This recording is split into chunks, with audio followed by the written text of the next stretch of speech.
तर रामराम मंडळी, तर आपल्या नवीन एका ब्लॉगमध्ये तुमच्या सर्वांचं स्वागत करतो. तर आपल्या चॅनलवरती तुम्ही नवीन असाल तर चॅनलला सबस्क्राईब करून बेल आयकॉनला क्लिक करा, जेणेकरून आपले व्हिडिओ सर्वात अगोदर तुमच्यापर्यंत पोहोचतील.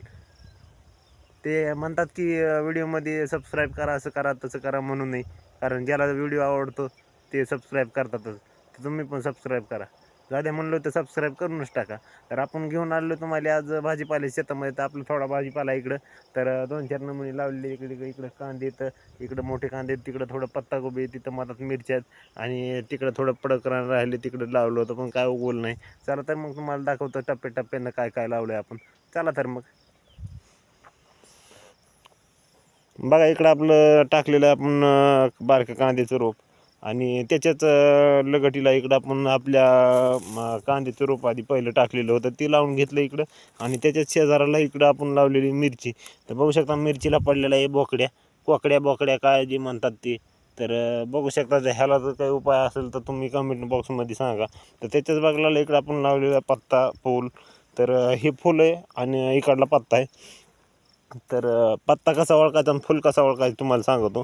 तर पत्त्याचे पानं असे लांब असतात आणि फुलाचे पानं असे गोलाकाराचे असतात. तर त्याच्याच बागलाला अजून इकडं एक टप्पा आपण घेतलेला आहे ह्याचा कांद्याचा, आणि त्याच्याच बाजूला लगेच आपण पत्त्याचा एक टप्पा घेतलेला आहे इकडं. आणि इकडं हे रान लावलेलं होतं, पण ते काही उगवलं नाही, त्याच्यामुळं ते आपलं रान पडक राहिलेलं आहे.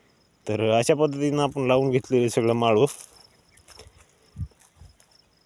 तर ही सगळं माळव आपण मिश्र पद्धतीने लावले टप्प्याटप्प्यानं. तिकडं मोठे कांदे, तिथं मधात मिरची, नंतर फूल, नंतर पत्ता, नंतर इकडं आपले अजून कांदे येतं. तर अशा पद्धतीनं आपण लावून घेतलं आहे बघा इकडं.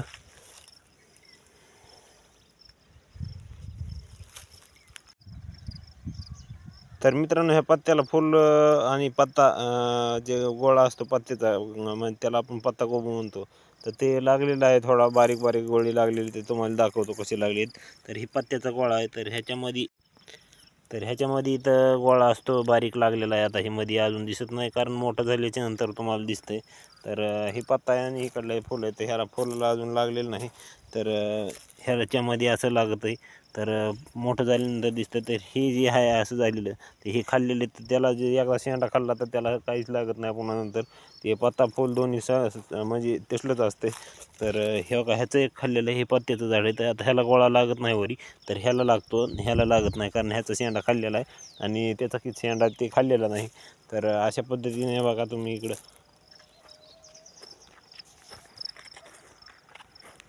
तर अशा पद्धतीनं आपण मिश्र पीक लावलेलं आहे सगळं. तर चला तर भेटू मग पुढल्या ब्लॉगमध्ये. तोपर्यंत स्वतःची काळजी घ्या.